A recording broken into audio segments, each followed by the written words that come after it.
hello, everybody. Here we are for another great Remnant Revealed podcast. Hello, Rick.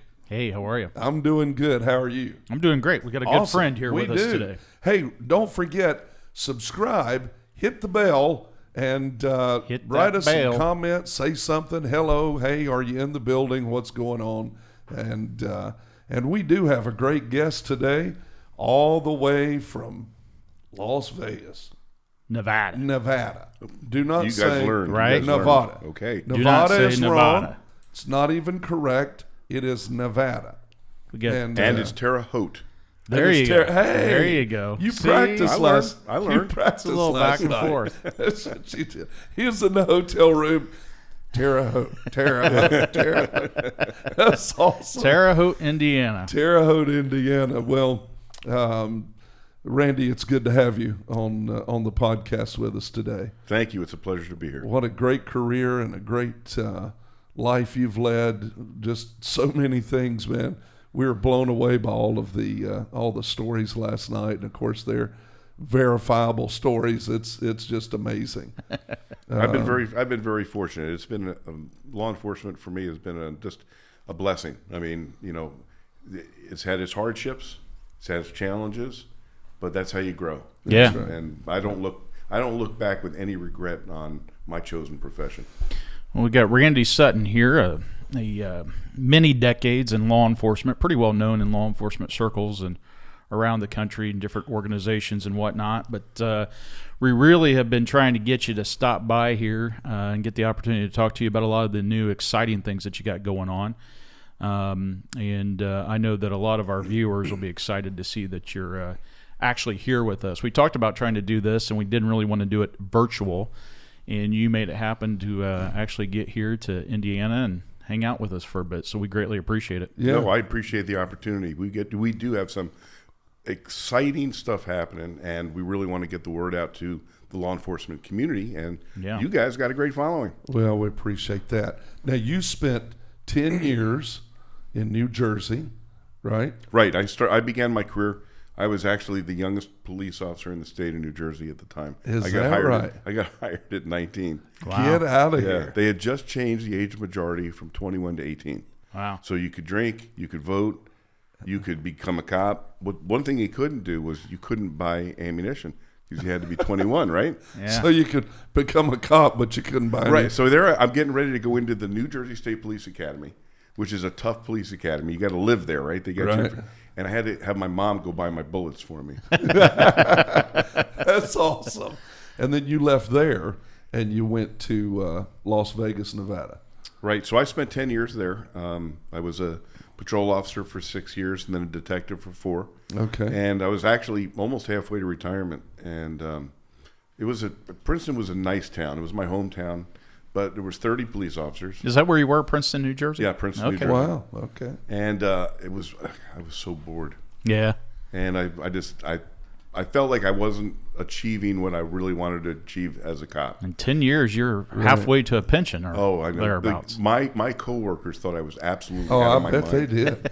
I bet they did. And then why are you leaving now? Are Yeah. you crazy? Exactly, and and we got paid pretty good in Princeton. Yeah. So I took a $10,000 pay cut, and then had to go through the academy all over again in Las Vegas. Yeah. And start my career all over again. And I went from being the youngest cop in the state of New Jersey and at the New Jersey State Police Academy to being one of the older contingent. Seasoned is what One of we the like to old call them. guys. Seasoned, yes. Seasoned. Yeah. That's me. I'm In Las seasoned. Vegas Metro, right? Las Vegas Metro, right? Yeah. And you had a pretty well recognized and storied career there in Las Vegas. A lot of that also captured on the Cops television show, isn't that right? When it first started, Yeah, actually, that's where I remember you from. That's when I had my 1980s porno mustache. They used to call it. Yeah, I was really fortunate. I was in the second year of the show. Yeah. 1989 was the first year I was on it, and then I was again on in 1994, and then again in 1996. And you were in a lot of the opening scenes and credits on the show too, weren't you? Yeah, they got a lot of good stuff with Yeah, me. yeah. So here's how you get to, often people say, well, how did you get on that show? And the way they did it was they came to the department. They worked a deal out with the department, and then they would send a producer out, and they would ask the sergeant of the shift, who's the guy that gets it on, you know? Who's the guy who's staying on? There was always one of those guys. Yeah. Right. Yeah. So I was one of those guys. All right. Yeah. And but they give you like a almost like a screen test, because they want to see if you're going to act up for the camera, if you're you're going to change, what you do. They don't want you playing to it. Yeah. So the producer, who wound up being a lifelong friend, rides with me the first day, and they just have a little handheld camera, right? He's just, so the very first call out of the shoot camcorder is basically that's what it was. The very first call out of the shoot was a guy started chasing me around, trying to hit me with a pool, with one of those pool noodles. No, not a noodle. The scoop. Like the net. Right. Oh, okay. And he's chasing me around and I'm laughing so hard because and this guy is laughing. Anyway, it wound up to be a really funny scene. Yeah. And he saw that you could do it. It was fun. And so that's what began. And I got to tell you, being on Cops was a fascinating experience. Yeah. And it had ramifications that last to this day. Yeah. Wow. Well, here we are talking about it. Yeah. Here we are talking about it. But the number of police officers who contacted me, including those on Metro, that said, Randy, I joined the police department because of you. Is that something? Oh, I'm going to say, over the years, I'm going to say at least 50 contacted me. Yeah. Wow. And many, believe it or not, there were guys that came on the job years later and wound up working for me. Yeah. Is that right? It was amazing. So that's awesome. There's a legacy about it. Yeah. Sure. And you don't know whose life you're touching. Mm-hmm. That's exactly even from right. something as simple as that. It's not about ego. It's That's not. Right. It's about what can you make from this experience. Mm-hmm. And it was. Plus, it also opened some other doors for me. I mean, I was in the movie Casino. Yeah. With Robert De Niro and Sharon Stone. Well, yeah. The way I got that was now you're playing a difficult part in that movie. Yeah, I played a cop named Randy. So I can't remember my lines. What's my name? Oh, it's Randy. Oh, okay. Well, we wound up. So I get a call one day, and it's a casting director, and they say to me, "Hey, there's going to be this film shot in Vegas, and the director wants realism in the part of a police officer. Would you come down and do an audition?" And I'm always up for a new adventure, right? All right. So I walk into this suite at the old Riviera Hotel, which isn't even there anymore. Right. And who's standing there but Robert De Niro and Martin Scorsese? Wow. Talk about being a little bit intimidated. Yeah, just right? a little. And Schmoly. And when you go in for an audition, they give you the lines to read, right, for your audition. They call them sides. So they hand you these sides, and I'm looking at them. While I'm looking at them, I'm just telling them stories about being a Vegas cop. Mm-hmm. And the guy, and Scorsese says, "You can put them down. You're hired." You're hired, right? Yeah. From telling them stories You're about being a legit. Vegas cop. Yeah. Well, you can't get more real than telling stories like you tell. Yeah. I mean, my goodness. Hey, so you were, I think I read a statistic where you were one of the most highly decorated officers on your department. Yes. In the history of your department. Yes. Several medals of valor and different things that you dealt with, which I know officers and cops don't really like a lot of that stuff. It makes them feel uncomfortable because they just love doing the job they do. But highly deserved and just an amazing career. It was an amazing career, and total years I did 34 years, and that's a pretty good run. That's a good run. It's a good run. But I didn't intend to retire. And 24 years in Vegas. That's a run. Yeah, Yeah. That's a good long time. Yes, it was. And there was a lot of action in those 24 years. Sure. And a lot of challenges. Sure. But one of the things that I think I find so fascinating about policing, and it's not really talked about a lot, but the intellectual opportunities for growth. Yeah, in the profession. Oh yeah. Yeah. You know, a lot of people think that, you know, it's a blue collar job, if you will. Yeah, and just old dumb strength Yeah, and right. anybody can do it. And well, I mean, we actually have a term for that, knuckle draggers, Yeah. right? Yeah. And sometimes you got to be a knuckle dragger, Right. Right. Yeah. But the potential for personal growth from everything that you see and do and experience, No doubt. can really, really, you know, cause you to become a better person. And I think that's one of the things that I found so attractive about the and job. awesome. constant change. I mean, when you talk about growth coming from change, that's all police work is about change, you know. yeah. And we always say there's two things that cops don't like, and that's change and the way things are. And Yeah. that's So- yeah. So Yeah. whatever day that is, That is right. Just know that's the deal. So 24 years there, but you just said that you ended up retiring, but not because you wanted to. Tell us about Right. that if you can. My career ended literally on a dirty Las Vegas street where I had a stroke in my police car. Wow. And in fact, right in front of Las Vegas, right on the Las Vegas Boulevard, which is the famed strip, in front of Bally's Hotel. This is a night that I will remember for the rest of my life, of course. I was a lieutenant, and I spent my entire lieutenant's career graveyard shift, because in Vegas, that's where the action is. That's Sure. right. Yeah. You So- like the action. And in Vegas, like many departments, once you promote out of lieutenant, everything's admin for the rest of your career, right? So that wasn't me. So I stayed as a field lieutenant for my entire lieutenant's career. And when I was watch commander, as I was on this particular night, I would always take a patrol officer with me so I could get to know my people. Sure. And they could get to see their lieutenant could actually do some police work. Right. Yeah. Right? It's Yeah. not a pencil pusher. Exactly. Yeah. So I had this young officer with me, first time he'd ever ridden with me, and it's 2:30 in the morning. We're driving down Las Vegas Boulevard. We just come from a very interesting call, and we're talking about it. We're going over, you know, what we saw and how the sergeants took care of business. And Now, is the officer driving or are you? I was driving, Okay. and I'm talking to him just like I'm talking to you guys, and suddenly I found myself talking slower. And I knew it. And I knew right away what was happening, that I was having a stroke. Did you? And I stopped the police car right in the middle of Las Vegas Boulevard, and said to this kid, "Just get me medical. I'm having a stroke."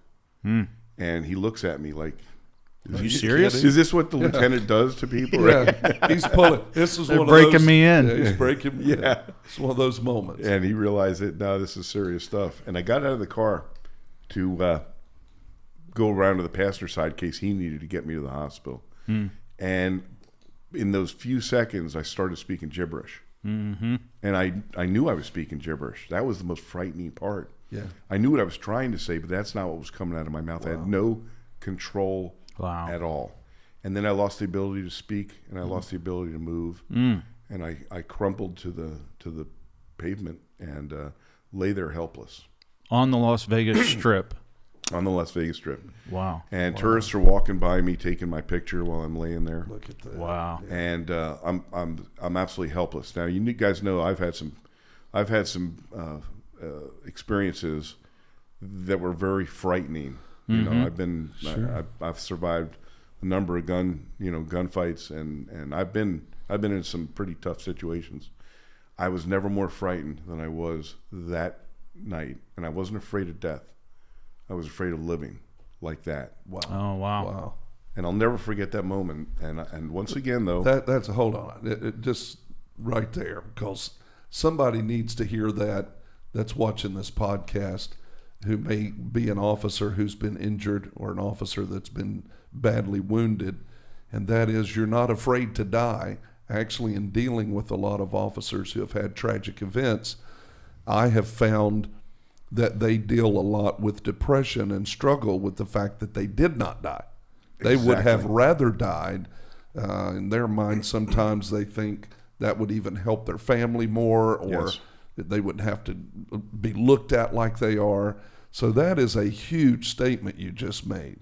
it is, and it's not a statement that I make lightly either. No, I can tell. And at the same time, so I thought this was, now we're going to, go into the future a little bit.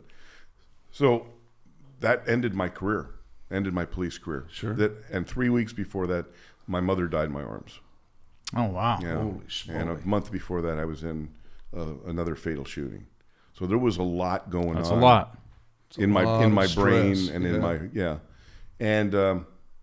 and then this happens. So I'm experiencing the greatest loss of my life. You know, I lose my mom, I lose my job, I lose almost my identity. Yeah. You know, because I've There been a you cop go. since I was 19. Yeah. Man. Right. That's who I am. That's before your brain is even totally formed. Exactly right. And and I got to tell you, it was devastating to me. Suddenly, I'm not who I was. What year would this have been? 2010.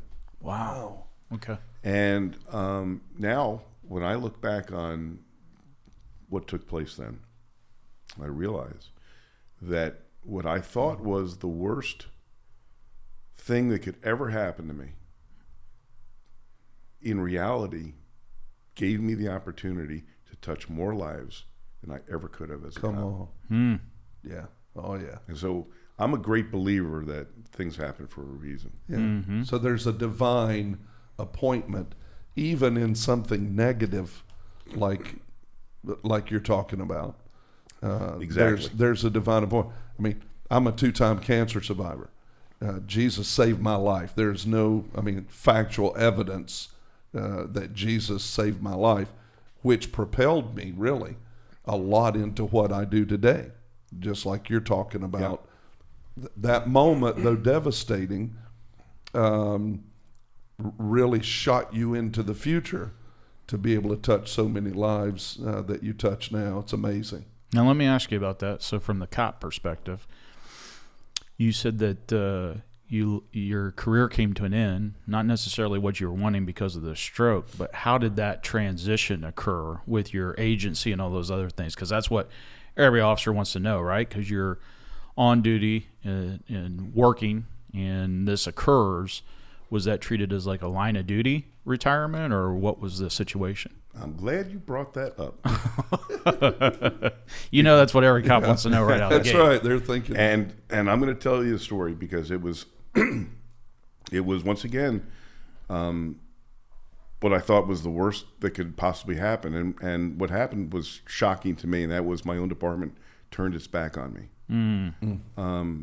Here's an agency that I served with for 24 years, almost gave my life for on several occasions. And I have this stroke, and I, do all the paperwork and the workers' comp stuff, and it's in statute, right? This is very clear-cut statute. This is a workers' compensation injury. And they deny it. They just said, no. And I said, wait a minute. Hold on a second. It's in statute? This is in statute. And they said, but no, we're denying it. And I got to tell you, I never felt so alone and abandoned. I felt like, how do you treat me like this? In fact, I went to go see the sheriff, who I served with for 24 years. Wow. And I said, how do you treat me like this? And he looked me right in the eye. I'll never forget this. And he said, Randy, this isn't personal, man. It's just business. I'll never forget those words. You know how many It's officers just experience that? You see, and here once again, it is that moment, that time that actually created what I do now. Yeah. That gave birth. Even that was just that was the seed that started my understanding, because it was incomprehensible to me. Sure. It is. Incomprehensible to me. And they forced me to get a lawyer. They forced me to go to court. They spent tens of thousands of dollars of taxpayers' money to fight me, knowing that they were going to have to pay. And I came to find out later that they were playing what they called the numbers game. And they were hoping that in that year it was going to take to fight me, that I was going to die. That's my Lord. That's what they were hoping for. Or give up. Or quit. One or the other, right?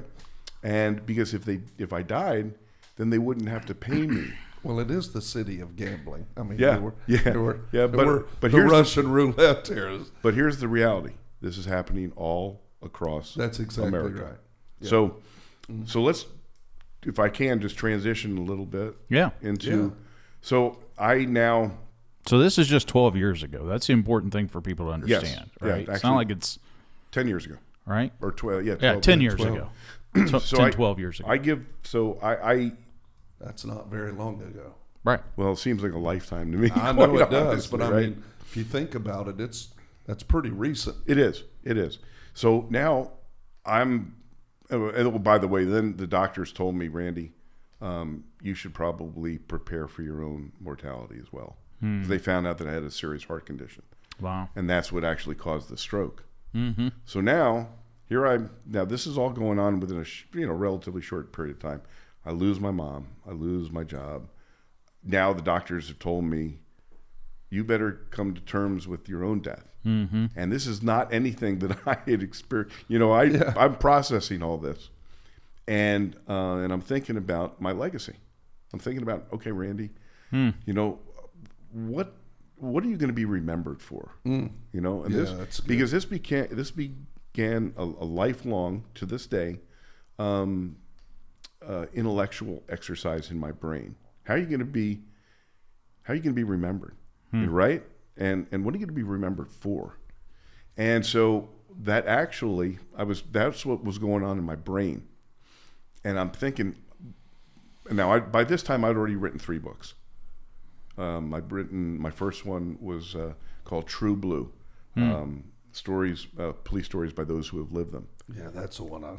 And the reason I did that, now I never intended to be a writer. Right. Just like I've never intended to do anything other than be a cop. I always was intended to be a cop. But the rest of my life has always been completely different and not anything that I had intended. I just followed the path that was given to me. Right? And then you wrote A Cop's Life, I think, right? Right. So I did True Blue after the World Trade Center was attacked.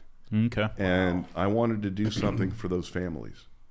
And I had a life-changing experience when I saved the life of a baby 3 years before, who had been shot in the face in a drive-by shooting. And that night I went home, and me and a bottle of scotch and a pen and a yellow pad, and I wrote the story about her name. Her name was Jackie. And I didn't have anything. I just felt like I needed to tell that story. Right. Just to write it down. Get it out. And I put it in a drawer, and it sat there until the World Trade Center was attacked. Wow. And then I thought to myself, wait a minute, every cop I know has a story. Has a story like that. I'm going to ask them to write those stories, put them in a book, and then I'm going to give all the royalties to the widows and orphans for the cops who got killed, because that was the deadliest day in law enforcement history. So that's exactly what I did. And through, now remember at this time, if you didn't have a publisher, you didn't have a book. Right. And through just another set of just crazy circumstances, that book came to fruition. A friend of mine who I knew from, he'd been the judge at a writing contest where I won first place for that story, was an NYPD guy. Oh, wow. And he was a very popular novelist. So it turns out he's friends with the editor-in-chief at St. Martin's Press. Actually walks my manuscript in and says, you need to read this. And that's how, and I donated every penny to the Widows and Orphans Fund. And that's what began my writing career, because the editor-in-chief of St. Martin said, I want you to write your own book, or your own stories. And that's A Cop's Life. Yeah. And that's still selling pretty well. Yeah. There's actually police academies that use that book. Is that right? Yeah. How about that? Because it's a dark book, man. I got to tell you. Yeah. It's a dark book. Yeah. But it gives a realistic perspective, that's right. especially for new officers, which Right. is what we often find, right? Exactly. You think you know what it's about, and then that disillusionment sets in. Right, exactly. And then the question becomes, how do you work through that disillusionment, right? And here's, I learned a really, really valuable lesson, which carries over into today, from doing that book. Because cops started contacting me saying, Randy, thank you for doing that book, because I thought I was alone in my feelings. Yeah. Yeah. And A Cop's Life especially. I mean, hundreds of cops connected with me over that and thanked me, because I came to realize we feel so isolated from everybody else, because when we experience what we experience with all the trauma that we see and all the cruelty and all the violence, and we're processing this, and it tears us up sometimes, right? Mm-hmm. Sure. But nobody wants to show that. We put on this amazing facade, literally for years sometimes, and we think that we are alone. And then that's why what we do with the Wounded Blue is so critically important. That is awesome. That we're not alone. Well, and can I say something about that? What I find too is this. Tell me if this is wrong, but there aren't many people that you can talk to about it. People will tell you, and they always want to hear your cop stories, and they always ask you the questions, did you do this, did you do that, right? And I always tell people this. You think you want to know until somebody actually starts telling you. And within a matter of seconds, most people say, I don't. Yeah, I can't do it. That becomes too real and too detailed. Well, then the officer feels even more isolated. Yes. And then you get into this kind of like in an OODA loop where you're reliving it and stepping through it, and then you even feel like you can't even talk to your peer officers about it.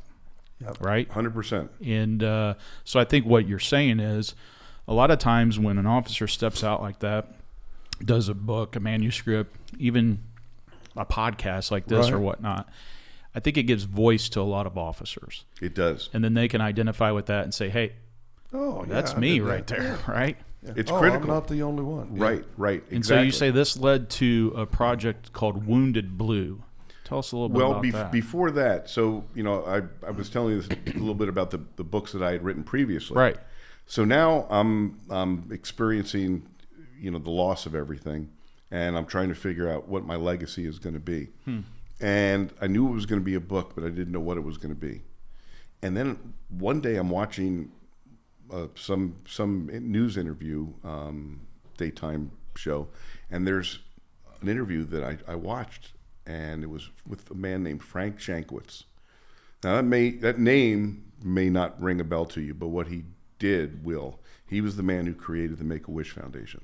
Oh. Wow. And very few people know this. He was an Arizona State Trooper. Is that right? When he created Make-A-Wish, he had a 40-year police career. Right? Wow. So he created Make-A-Wish based on an experience that he had with a 7-year-old boy who was dying of cancer. And and I'm listening to his story about this, of how this came to be, this amazing organization, was from his experience with this little boy who was dying of cancer, leukemia, 7 years old, and he made his wish come true by becoming a trooper. And they gave him a uniform, and I mean, I sat there riveted. Yeah. And it was like somebody rang the bell. That's it. I want to talk to people like Frank Shankwitz, people who have done so much with their lives. And I wanted to say to them, I want to know about who it was in your life that made you want to give back.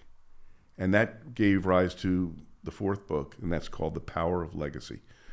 Personal heroes of America's most inspiring people. Yeah. And Frank Shankwitz was my first interview, became a lifelong friend, and helped me to create the Wounded Blue. Wow. How about that? How's that for a legacy? Wow. That's a legacy. Yeah. So you said earlier, I'm not going to let you get away from this, talking about having this sense of losing your identity. And, we find that a lot with officers. Yes. Even spouses, family members tend to lose their identity because, as we all know, spouses and family members, they didn't sign on to the job, yet they still feel like they lose their identity because they become different. They're a cop's wife, a cop's husband, son, daughter, whatever the case may be. And what we keep finding, especially in this day and age, especially over the last few years, where cops have been demonized, dehumanized, demoralized, it really has been about stripping them of their identity. That's a fact. We've made things like the television show Cops and other versions of those kinds of shows that were shut down, right? Literally. And said, take that off the air. We don't want to see that or hear that. Now there's been a resurgence in that, but I think people saw that there was a real programmed approach to try to strip law enforcement officers and their families of their identity. Yes. And what we're trying to do with this podcast is really have this biblical perspective on policing, talking about the physical wellness issues, the mental, emotional wellness issues, but really trying to get at the heart of the matter and really trying to have some of these conversations about, what if if you have a different identity and you find your identity in something else rather than just yourself or your circumstance, maybe a challenge that you've gone through, but really find your identity through a faith and something bigger than yourself. Yeah. And being unashamed about talking about that. And I'd like to just get your perspective on that, because people, especially cops, they hear of your career, all these years, all these experiences, all the trauma, the drama, all that stuff. And invariably what I find out is what people think you're about or your experiences say about you is, what about this more inner man component where this spiritual aspect to it? What are your thoughts about that? That's a fascinating topic. Now, I mentioned just a little bit earlier when I was telling you about what happened with the stroke, that angel on my shoulder, right? Yeah. Well, when I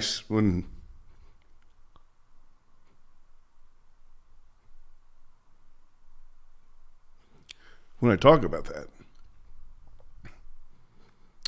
I mean that almost reverently, because to me that angel's been very real. Yeah, sure. Right. So the first major gunfight I was in, I never should have survived it. I mean, literally, he and I were closer than you and I are. Holy schmoly. And he was what we now call an active shooter. At that time, we just called it a guy shooting at people, right? didn't have a fancy term. Yeah. So he was shooting at kids at a high school dance. Wow. And I was the second unit to get there. He was dressed all in black. He had a shoulder holster on, bandoliers of ammunition, a sword, and he was shooting at kids at a high school dance. Wow. And so the radio report came out. I was literally 2 blocks away. And the helicopter, first it was such a bizarre sounding call that I thought it was fake. But within seconds, I knew it was real, because there were 2 couples on a double date following him. And they were on the phone with 911. Okay, he's shooting at the kids again. They're diving for cover. Well, then he realized he's being followed by this car. And he turns around and he fires at them. And the bullet goes through the windshield between the heads of the 2 couples. Ooh. At which point the driver decided he'd done his civic duty. Yeah. Yeah, you got it from here. By now. Yeah. And now I pull onto the street, and another unit is getting there, 2 cops in, and I see them. They've got their headlights and their spotlights on this guy, and he's dressed exactly like the report. He's got the gun in his hand, and he's walking directly towards this patrol car. So I'm expecting the next few seconds that I'm going to see that they're going to shoot him, or he's going to surrender, or he's going to shoot himself. So all these scenarios are rolling, just as every cop does. Sure. You're getting the input of information, trying to anticipate. And you have literally milliseconds to make decisions based on your observations, right? So I'm fully expecting one of these outcomes to happen before I get there as I'm pulling up. But he does something that nobody ever thinks about. He literally nonchalantly walked towards those officers, took the gun, put it back in his shoulder holster, and just walked right past them. Kept walking. And the 2 officers were like, what do we do now? Right? It was a FTO and his trainee. So now I jump out of my car. Our helicopter has gotten above us. And the suspect starts walking up an apartment driveway, and there's a big group of people watching all this, right? This is better than cops, right? But they don't know that this guy that's walking towards them has got a gun and has already been shooting at people. We don't even know if anybody's been hit, because we don't have anybody at the school yet. Right. So I can't let him get to those people. Right? And this is the moment that we train for, right? This is every single moment of our careers. We anticipate the possibility of the use of deadly force. We train in the academy. We train every single month, in the bigger departments with your firearms training, and this is that moment. But to take a human life or to use deadly force is not just a professional decision. That's exactly. It's a personal decision. Yeah. And I didn't want to shoot the guy in the back. And spiritual. Yeah. Oh, very much so. And I didn't want to shoot him in the back. So I decided I was going to take him physically. Which still would have been justified in those circumstances. Perfectly justified. Right. Yeah. And so I ran up behind him, and he hears me the last minute, and I've got my gun in my hand. And he turns, and when he turns, I do a flying kick into his abdomen, thinking that my mighty blow is going to knock him down, and I'm going to cuff him up, etc. Right? My mighty blow. And it didn't quite work out like that. Yeah. So when I kicked him, he went down, like his head came down, and he came up with the gun. And he had drawn his weapon when he went down, and it came up, and literally our gun muzzles were almost touching. Jesus. And we both fired at exactly the same time. And I fired twice, and then my gun jammed. The nightmare that every cop has, right? Racket. And my gun, now I'm going click, click, click, and he's going boom, boom, boom. And I mean, he's a foot away from me, and I'm thinking, this is what it's like to die, right? This is what's it going to feel like when that bullet enters my body. And I've heard many officers say that same thing. Yeah, because time slows down. Sure. Yeah. And my gun's not working, and I got no place to go. I'm in a parking lot. But my training and my instincts took over, and I don't want to die. So I roll down onto my back, and I'm from side to side, and I'm trying to clear my gun, and he's trying to shoot me. Right? So he's trying to shoot me. I'm zinging from side to side. Holy smoke. Little pieces of asphalt are hitting me in the head from where he's firing. Our helicopter is right above us, and their rotor wash is hitting. I'm now getting hit with sticks and rocks. All right. And it's madness. And the helicopter sees his muzzle flash and sees me go down. So what do they radio? Yeah. Right? An officer down, shots fired. Yeah.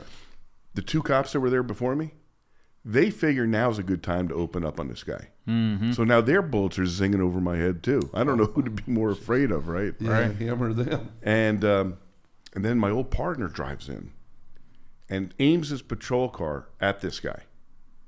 And he's just going to run his ass over, right? And it's a good theory, but what happens in a critical incident like this? There's physical things that happen, right? Well, including tunnel vision. So my old partner didn't see these big cement stanchions that were in the way, and he hits it at about 30 miles an hour, and the patrol car exploded.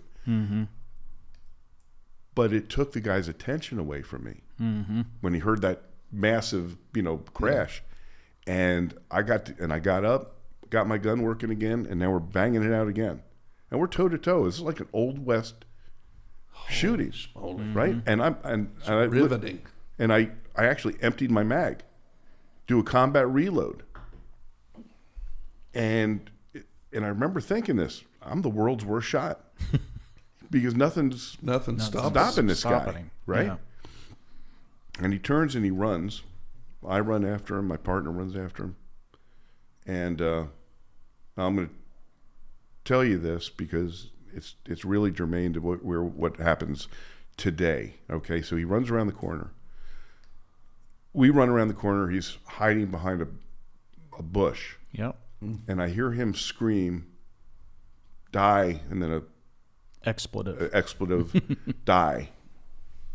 And that's where I just emptied my gun again, and my partner did too, and that's ended the gunfight. Now, I never got hit. Oh, by the way, I didn't have my vest on. Wow. I never got touched. Never. I didn't sustain any injury from whatsoever. A foot away.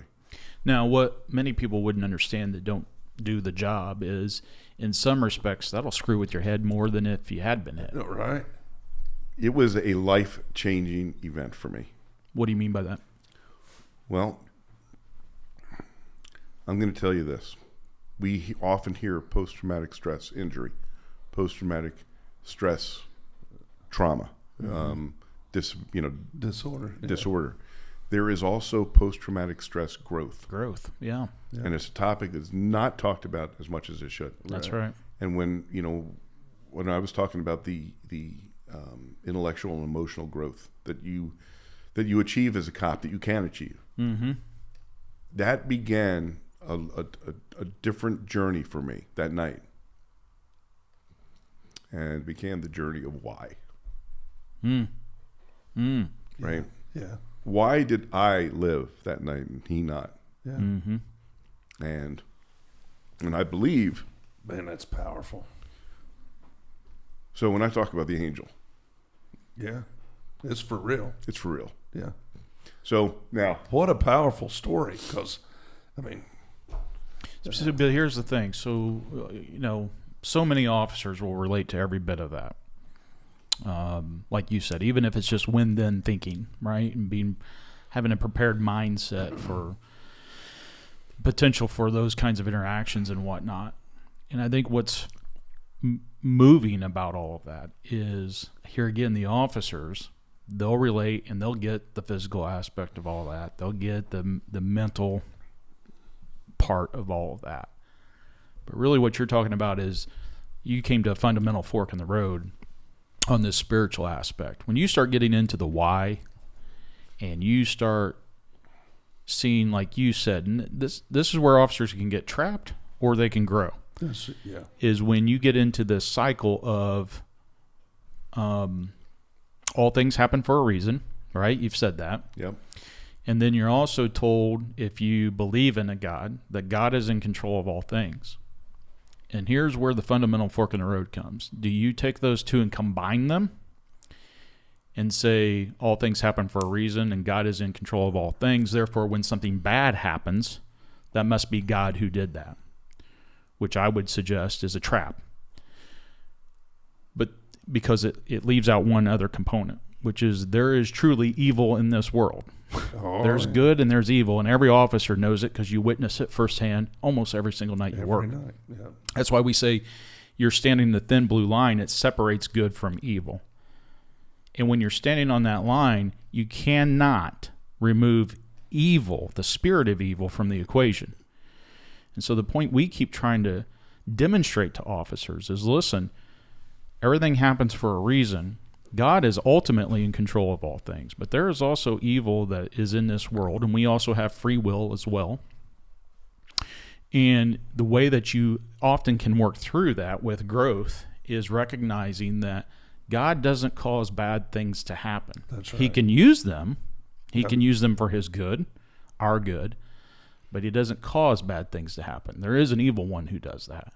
Yep. And I think when officers get a hold of that, they have that realization, even if they can't put words to it, they're at that fork and they can go one of two ways. And I think that's the power of what you said, that we don't talk enough about the post-traumatic growth that is available and that's there. And you talk about an angel, right? And obviously the spiritual touch that you've had. How much do you hear of that in law enforcement these days? No, you never hear it. You never hear it. But and look at what it gave birth to. Right. Look, that's the key part of that Yes. post-traumatic growth. Yes. Is it can give birth to greater things that actually aid, help, strengthen, bless Others. Not only yourself, but others. It realigns your purpose with a divine purpose and element to it that you've been using now since that moment to bless and touch other lives, which also blesses and touches you because you have a sense of why. You do get that question answered. Why? Well, for times such as this, a time like this where we're going to talk about it in a few minutes, where you're doing the ministry to these wounded law enforcement officers and providing training and helping people rebuild their lives after they've been devastated by such an event like what you had, and they were hit, or they were shot, or they were in a car accident. Where they've had their fork in the road. That's right, where they've had their fork in the road, and providing them a very realistic faith, a footprint in their life to towards healing. And that journey of why continues to this day. Yeah. It's Yeah. Once you ignite that. That's right. Once that Flip that switch is done, it's part of who you are. Yeah. It's awesome. And but I want to just touch on one thing so I told you about what ended the gunfight, right? Where he screamed, "Die, Yeah. die!" Right. So my old partner and I, we never talked about that night.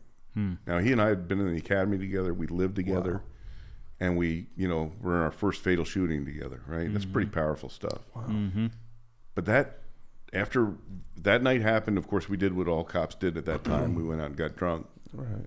And That was the coping. that was and we never talked about it again for years. Think about that. For Never years. said another word. Never said another word about it. That's not that uncommon. Now I know that. Yeah. Yeah. So years later, I'm going to say probably 10 years later, maybe not that much, but pretty close. We're in a bar and we're sitting there talking, and for some reason, that night came up. Wow. And we're talking it over, and I said, "How about that crazy son of a gun?" And Yeah. screaming, "Die!" Mm-hmm. And he didn't say anything. And I see him in the mirror, and he's just looking at me. And I turned on and the New Jersey came out in me. I said, "What are you looking at?" What? Yeah, what are you looking at? And he says, "You really don't know, do you?" And I said, "Don't know what?" He said, "He never said a word. That was you." And I looked at him. I went, "What?" And Wow. he said, "That was you screaming." Now, let me ask you something. This was in the days before body cams. What do you think would happen to an officer today Yeah. if, while he's shooting someone, he's screaming at him, "Die, die"? Right? When you're in combat, whether you're a cop or you're a soldier, you are in combat.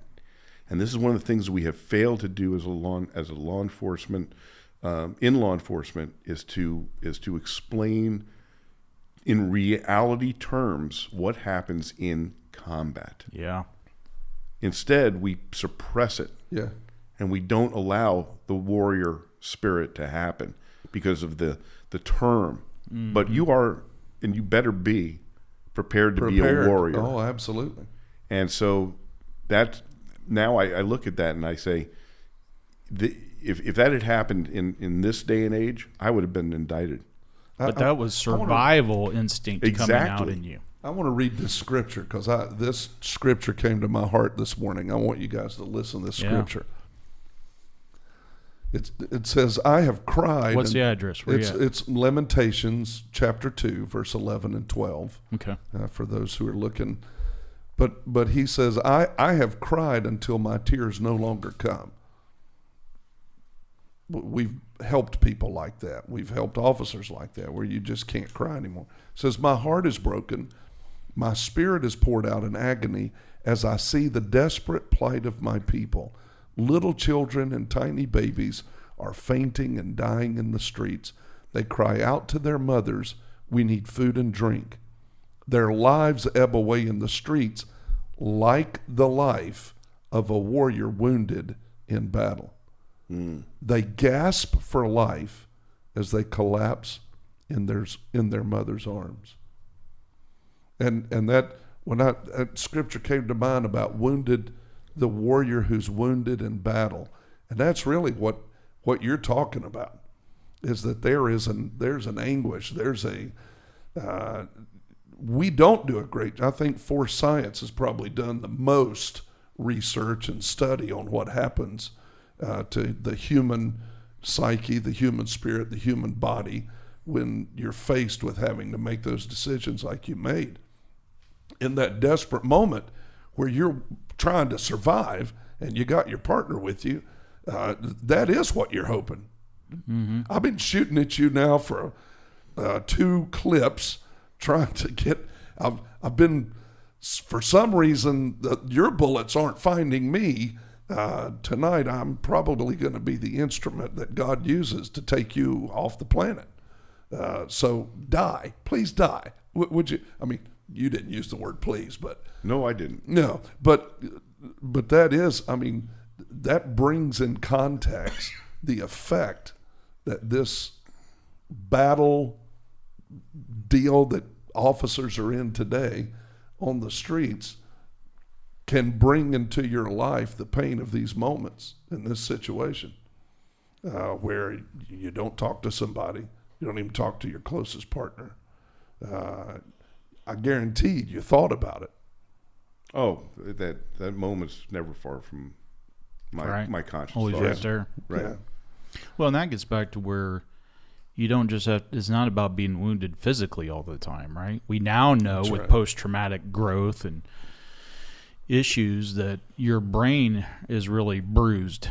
It gets shocked by critical incidents, and we're now better understanding that, working through that with wellness components and things like that, which is great. Yes. Is absolutely great. Absolutely.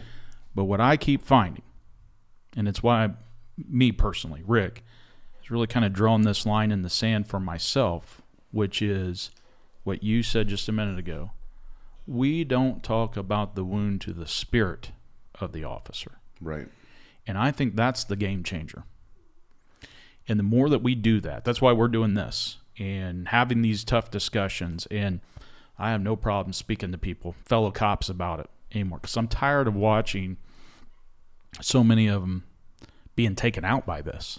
Yeah. I mean, we were just talking last night, Chicago, they're averaging an officer dying from suicide almost every single month. It is incredible. We now have Survivors of Blue Suicide that's just been launched under the Concerns of Police Survivors umbrella. The second national conference was just held here in Indiana.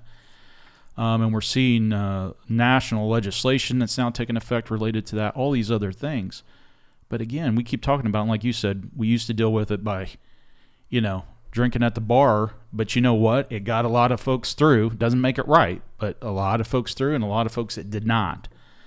But it was because we never want to get around to talking about this issue.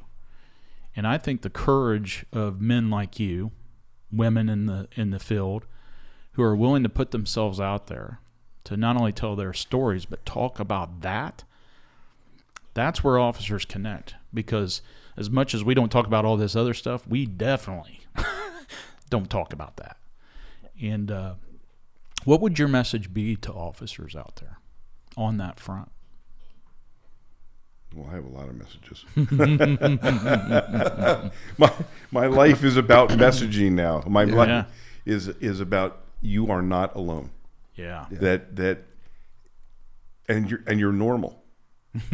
You're normal when that's like the crazy. That's right. Yeah. We think that there's something wrong with us if we're feeling that way, right? Yeah. Right. Whatever that way is, Right? Because whatever that is normal for you. Yeah. For you, No one processes The same way. Nope. That officer who was standing there with me when we had that gunfight, he didn't process it the same way right? as I did, right? Yeah. So you can literally be side by side, experience this life-changing moment, and the way you process it is going to be different than the way that other guy did. That's right. And all of it's normal. And all of it's normal. That's right. Exactly. And I want to say something, since we're talking about this very grave issue, to those who are watching tonight or today, whatever it is. God isn't holding you accountable the way you think he is because you had to take a life. Mm-hmm. The Bible, now, Pastor, the Bible says that thou shalt not kill. Well, actually, in the Hebrew, it says thou shalt not murder. Or God would have not sent his people out to do battle and to wipe out whole groups of people because of what they were trying to do against the Israelites in the Old Testament, even moving forward to the New Testament. The Hebrew word murder means to take a life unjustifiable. When you have to take a life or you have to do what you had to do that night, that's justifiable.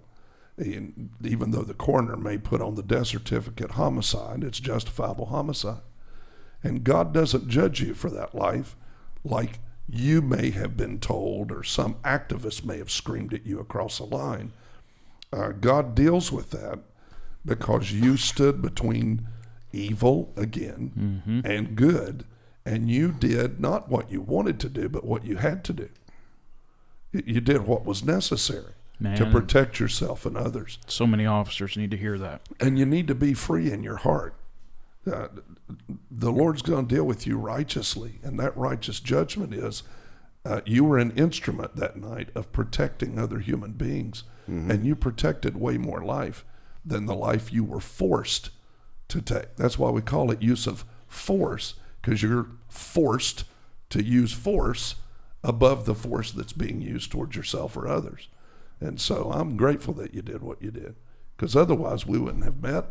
I wouldn't get to know you. It would have been a very bad night for me. It would have been a very bad night for you. And by the way, my first 2 shots hit him dead in the chest. Yeah, so he was still going. And so when I great lesson. Well, when I go on, Fox or one of the news stations about use of force, which I do frequently, and I see the criticism by the media. Why did you have to shoot him so many times? Right. Or Always. even charging police officers because they didn't like the number of shots that were fired. Right? That's happening now across America too. Right. Which is absolutely disgusting to me. Yeah. I think about that moment, and I wish I could just scream at the top of my lungs. It ain't like TV. That's right. Right? Yeah. This guy had 43 gunshot wounds by the time we were done. And 43 and he was still going. So it isn't like TV, right? Where we see somebody get shot and they fly across the back, room, right? Yeah. It's baloney. So yeah, that's one of the realities. But none of us can really be prepared fully for it. You'd never know. Yeah. How you're going to react under those circumstances. That's right. I heard one old cop used to talk about it. He called it facing the dragon. And nobody knows how they're going to really experience facing the dragon until they face the dragon. Who was it? Mike Tyson said, nobody really knows how good in a fight they are till they get punched in the face. Right. Yeah. And most guys quit. You get punched in the face. I don't want to do this. So so I was a field training officer for my entire career. I was involved in the field training. Even as a patrol officer, I was an FTO. As a sergeant, I was an FTO sergeant. As a lieutenant, I was an FTO lieutenant. Wow. Because to me, the FTOs are the unsung heroes of law enforcement. Agreed. 100%. They have probably the most important job on the department is taking those. And most impactful. Most impactful, right? Yeah. And so I was an FTO, and I had this officer that I was training. He was in the last phase of his training. He was stellar. He was a pastor, right? And he was an older guy. We don't have an age requirement in Vegas. So he was about 40 years old, had a lot of life's experience, and he was sailing through the FTO program. I mean, the guy could talk to anybody. He could de-escalate. He could. I mean, we were just checking off the boxes till he was going to be on his own. Yeah. And then one night, we got a call. It was a robbery in progress, and this was like a movie, right? We were literally half a block away. It was in a strip center. A guy in one store turned off all his lights and was walking towards his front door to leave, and he sees a car pull up, blacked out, and a guy jump out with a ski mask and a machine gun. And he runs into the neighboring store, and he calls 911. He's watching. He says he's pistol whipping the women, and we are literally pulling into while it's still in progress. Wow. So I tell him to grab a shotgun, and we pull up, and it was jump out. I'm assessing. I can see that at that moment this guy is running towards us. He had a bag of money in one hand and a machine gun in the other. I mean, you don't get that is like TV. It is like TV, that is right? like, And so as he's coming towards us, I'm evaluating, and this is what I thought. I should shoot this guy right now. Mm-hmm. As he comes out, just shoot him. Yeah. And at the moment that he burst through the door, instead I challenged him. I said, "Police, drop the gun." And he couldn't throw that gun away fast enough. And threw him down on the ground, cuffed him behind, and I said to my rookie, "Watch him," while I went in there to assess if they needed medical, right? So I go in there, check them, they're okay. I come back out, and my officer has got the shotgun screwed into this guy's forehead. Mm-hmm. And he's sweating, and he's mumbling, "Don't make me use deadly force. Don't make me use deadly force," as he's got his finger on the trigger. Mm-hmm. And I'm thinking, oh my God, he's going to blow this guy's brains all over the sidewalk, right? So I gently go over to him, and I take the shotgun away. And I said, "Go sit down in the car." And I turned he was now face up. He had turned him so to face, right? Ripped the mask off him. The kid was 15 years old. Mm. And he said to me when I took the mask off, he says, "I should have killed you when I had the chance." Expletive. And I realized I made a serious mistake. I should have killed him. I should have killed him. When I look back on my career, that was one of the things, because I knew that I had a stone cold killer here. Well, because you saw evil. And when he got out of juvie, he killed a woman in a wheelchair and murdered her. That's one of the moments that I look back on my career and I say, I should have pulled the trigger on that one, and didn't. I could have saved a life. Well, I think that kind of gets into some of the guilt that sometimes officers get themselves wrapped up into. I think it's also why it's so powerful what you're doing now, and we wanted to have you here to talk about a lot of these different things, but also specifically talk about this conference you have coming up. We're getting close on time here, and I want to make sure that we talk about this, make sure that officers know about it, because it really sounds like a great multi-day opportunity to kind of download all the junk we go through, but also get built back up talking about these very issues. Tell us a little bit about it. Okay, so my organization is the Wounded Blue, and we are the National Assistance and Support Organization for Injured and Disabled Officers. National charity. We've helped more than 13,000 police officers in the last 2.5 years. Say that again, more than 13,000 that we've had an effect in the last 2 years? 2.5 years. Wow. Almost three now. Wow. And it was born from all of these experiences. It was born from what I experienced, and then police officers from around the country, because of my visibility in the law enforcement community, started connecting with me with these horrible stories. Randy, I was shot in the line of duty. My chief never came to visit me in the hospital. They're not paying my medical bills. And I came to understand that this is a national issue. Yeah. And I thought, wait a minute, there's got to be an organization like COPS for these officers who've been injured, and discovered that there was none. And again, COPS is Concerns of Police Survivors for line of duty deaths. Correct. Not the TV show. Right. Yeah. And we are the COPS for injured officers. I see. And so I based our peer support program on COPS, Concerns of Police Survivors. So part of our mission. And you work with that organization too. You help with fundraisers for COPS and their executive team and whatnot in terms of fundraising and things like that too. We work very closely together. Yeah. We work very closely together. Good. Diane Bernhardt from Concerns of Police Survivors. Great friend, great person. Yeah, absolutely. In fact, she was instrumental when I actually went to her before I created the organization for advice. And she said, "Randy, we've been looking for someone to do this. That's awesome. We can't handle wonderful. right." So we're hoping to have her on here sometime. Oh, she's great. She's So our mission is to improve the lives of injured and disabled officers through support, education, assistance, and legislation. So now we're going to talk about the education part, because it's critical. Right. So we are having and hosting in Terre, Haute, from Nevada, October 11th through the 14th, the second annual National Law Enforcement Survival Summit.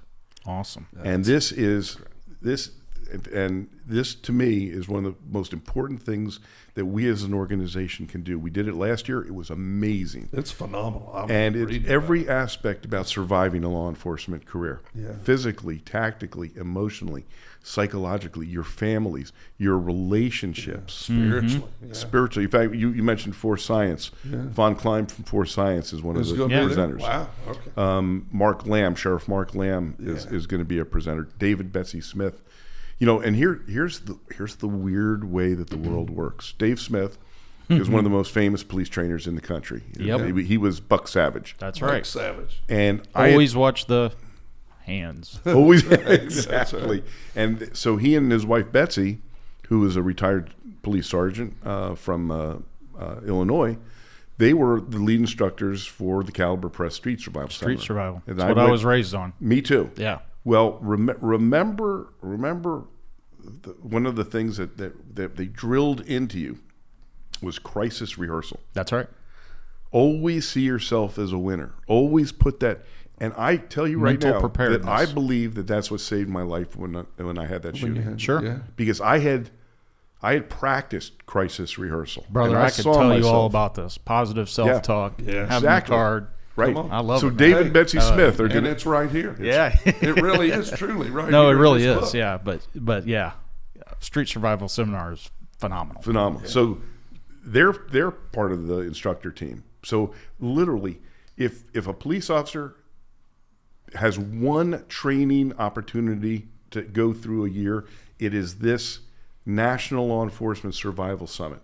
If your department will send you, go by yourself. You know, this is one of the things that I have to get very real here. Your department probably doesn't give a damn about you. You have to care about yourself. You're worth the investment. You're worth the and if here's the other thing, it's $295. Right. If you can't afford it, we'll find a scholarship for you. Come on. It's that important. Yeah. It's awesome. that important. Yeah. So I urge any of your law enforcement officers, active duty or retired, because remember, you retire, you're still dealing with the trauma. Sure. That's exactly right. And this is every aspect of surviving that career. Yep. I really like that you point that out. So you're also inviting retired officers come to this and redeem some of that junk you've been carrying around. And bring your wife or your spouse or your husband. Yeah. Wow. Right? Can I read off some topics here right quick? Yeah, that sure. You're going to be, the speakers are going to cover. Listen to this, guys.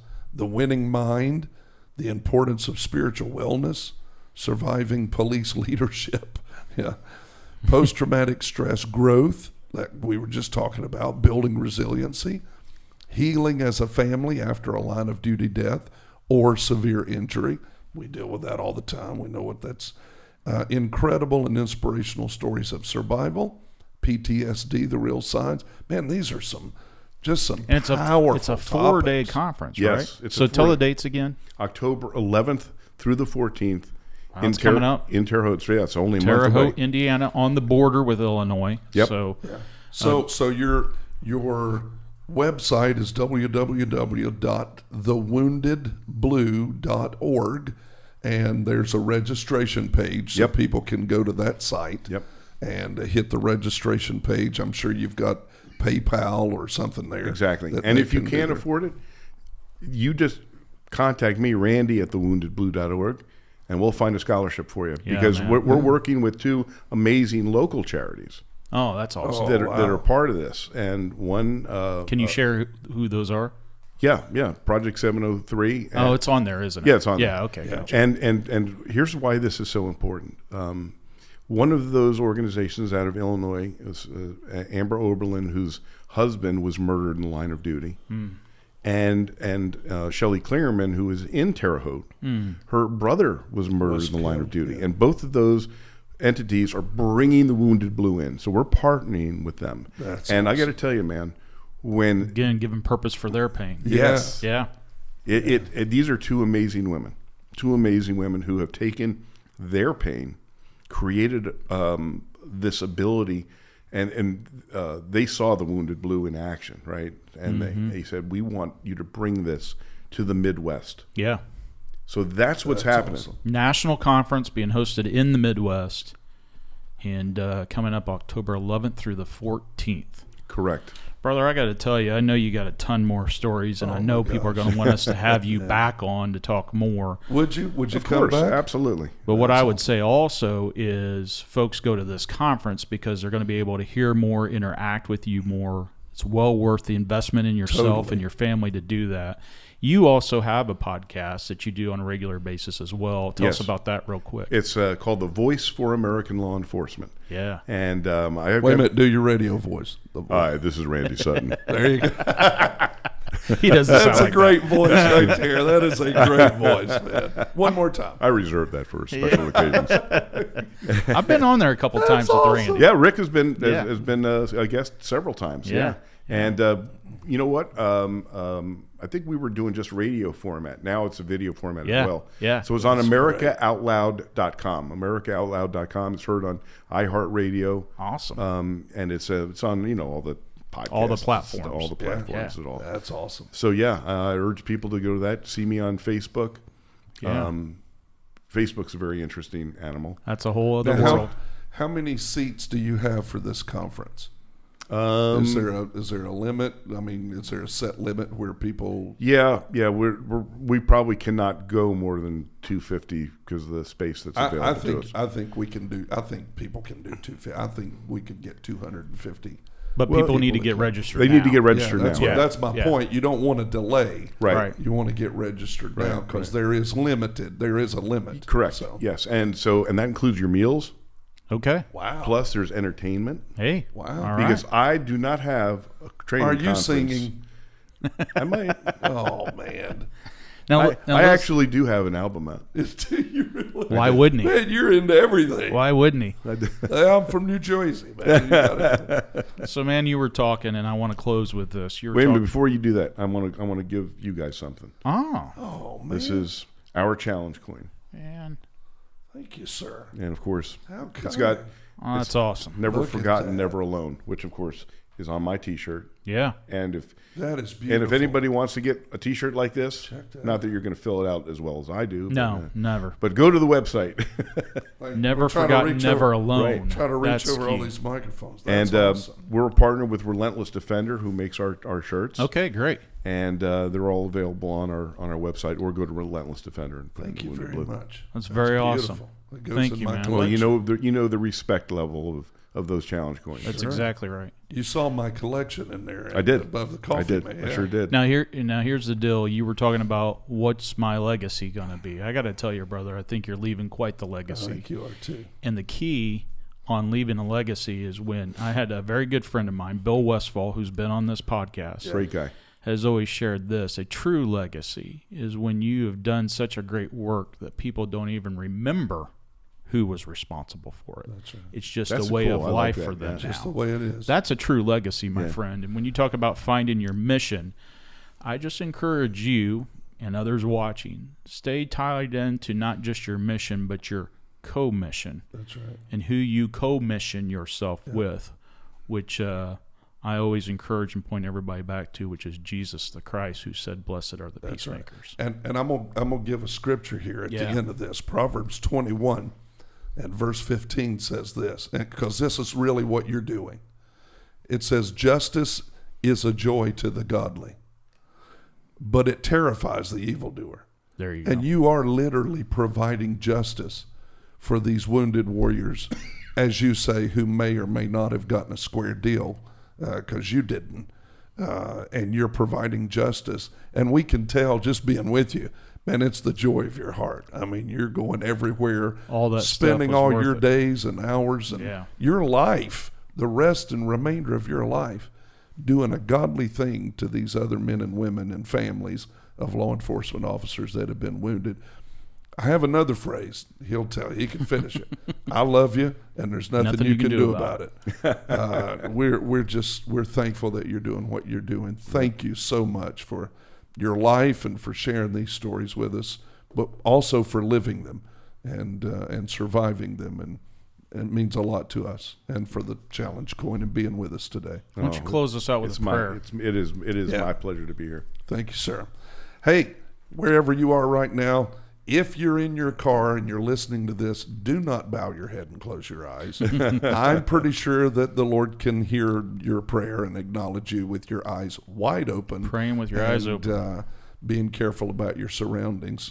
Father, I thank you today that, number one, that you just bless this event with Randy and his team and his organization, that they receive and get all the people in the seats they need that need them right now. Let this be a divine moment, divine appointments. And Lord, I pray that you would bless people with the money they need, not to let that stress them out, but Father, to get the help they need and get this training in their lives. I thank you for his life. Thank you, Lord, for all that he has dealt with, all that he continues to deal with because of the life that he's led as a great saver of life and a great police officer. We thank you, Lord, that you continue to guide him, lead him, and strengthen him as he goes along the way. And we ask you, Lord, for many more divine appointments. Thank you, Father, for all those that are watching today. Bless them. We love our law enforcement officers and their families. In Jesus' name, amen. Amen. Thank you for watching. Don't forget to hit that bell, subscribe, shoot us a word of, we like to hear from you too. We spent a long time talking to you. We'd love to have you say something back. And as you know, Rick is going to probably say here in a minute, that's good stuff. Enough said. Love you. Bless you. See you soon. Hi, this is Randy Sutton, the founder of the Wounded Blue. And I'm going to bring in an amazing guy here, and we're going to talk about the second annual National Law Enforcement Survival Summit to be held in Terre, Haute, Indiana, October 11th through the 14th. And with me is Sheriff Mark Lamb, who is the Sheriff of Pinal County, Arizona. He is the author of a couple books, another one coming up soon. He is a nationally known speaker, and he is going to be presenting at the National Law Enforcement Survival Summit. Sheriff Lamb, thanks for joining me. Thank you, Randy. I appreciate you having me on, and also I appreciate you letting me be part of the Wounded Blue eventing that you're doing again. It was phenomenal last year, and I'm looking forward to it this year. So, you've been the sheriff for a while now. How important is this type of training that we're offering? Because basically, it's every aspect of surviving a law enforcement career, physically, tactically, emotionally, psychologically. I mean, we've got some of the most amazing speakers, and you are one of them. How important is this type of training for a law enforcement officer? Oh, extremely important, Randy. It's an honor to be one of the speakers. I had a great time last year. We talked about leadership. I think we're going to be covering a lot of those same topics again this year. I had 6 of my people go, 3 from the jail, 3 from the road went last year, and they loved it. Look, we do a lot of trainings in law enforcement, and a lot of it is redundant. A lot of it's the same things, and it's easy to just kind of be ho-hum. My guys really got a lot out of the training last year in Las Vegas. The speakers were amazing. And really, it's true, Randy. You talk about the tactical piece, but then you talk about how to deal with the emotional side of what law enforcement is and how to deal with the family side of it and how you bridge that gap. And I thought all the speakers were so beneficial, and my guys did as well. And that's one of the barometers I use when we determine whether a training is good or not, which is why we'll be sending a bunch more this year too. That's fantastic. And, you in my 34-year police career, I attended countless training, conferences, as you have as well. But, one of the things that is really important to me is that people also have fun at these events. So I think you attended last year's, and did you have fun as well? Oh, it was a great time. You guys threw a great not just event, not just the speakers, but just the event in and of itself was fun. The people that were there were great to get along with, met a lot of good people that I've continued to stay in contact with since then. So it was in Vegas, so it's not hard to have fun in Vegas, but we're looking forward to seeing what you guys do this year, because you do put on a good event, fun event, and really give these guys, law enforcement, an opportunity to just kind of let their hair down and learn and have a good time. That's what's so important. And this year it's going to be in Terre, Haute, Indiana, October 11th through the 14th. We're having it in the Midwest so that officers from the area, Indiana, Illinois, Missouri, can drive there. So it's not as onerous, for them to have to get airline tickets and things like that. But this is a national conference, and we really want law enforcement officers to think about coming to this training, because this will be if you have one training conference to go to this year, this is the one to go to. Every aspect about surviving a law enforcement career, and we really encourage you to bring your significant other as well. Mark, part of surviving a law enforcement career is having a healthy relationship, and how important is that when we're talking about having a long and career in law enforcement?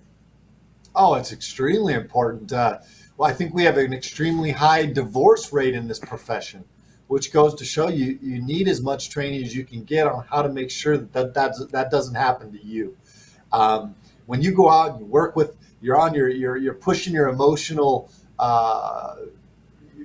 those feelings every day. You're having dopamine spikes. You're having your downers when you have to see the worst things that you've ever had to see in your life. And it's important that doesn't carry over into your home and disrupt that relationship in your home. And frankly, your spouse becomes one of your greatest anchors to what you believe in and what is grounding you and what keeps you sane in this profession that can be very difficult. So if I didn't have the wife I had, I certainly wouldn't be the police officer or the sheriff that I am today. And so I attribute a lot of my success to her, most of my success to her. And I think that whatever we can do to reduce the number of divorces in this industry, which clearly you guys are focused on that, I think is a benefit. So to all of you who are watching this, if you are a law enforcement officer, or if you know a law enforcement officer, pass this on. The National Law Enforcement Survival Summit, to be held in Terre Haute, Indiana, October 11th through the 14th. We make it really inexpensive. It's $295. If you can't afford that, if you have a problem affording that, there is scholarship available as well. So go to thewoundedblue.org. That's thewoundedblue.org. And there's a little tab that says events. Go click on that and register right now. And by the way, if you bring your spouse, it's half price. So by all means, think about bringing your significant other, your spouse, whoever, to this training conference with you. It is going to be a conference to remember. And Sheriff Mark Lamb, who is one of the best speakers I have seen, and believe me, I've seen a bunch of them, is going to be presenting as well. Mark, thanks so much for joining me, and I am looking forward to seeing you at the National Law Enforcement Survival Summit, October 11th through the 14th. It's going to be fun. Thank you, Randy, and thank you for doing this, putting this on. We appreciate it. God bless you, and look forward to seeing you in Terre Haute, Indiana. Fantastic. And to you who are viewing this, please share it with the people that you know that are in law enforcement. And if you love a cop, send it to that officer as well. This is Randy Sutton, thewoundedblue.org. See you in Terre Haute, Indiana. Hey, thanks for joining us today. Rick and I trust that you heard something that will help your life. And if you believe that it would help others, please make sure and share. Like and subscribe and hit that bell so that you can be notified when the next podcast is available. God bless you, and we'll see you soon.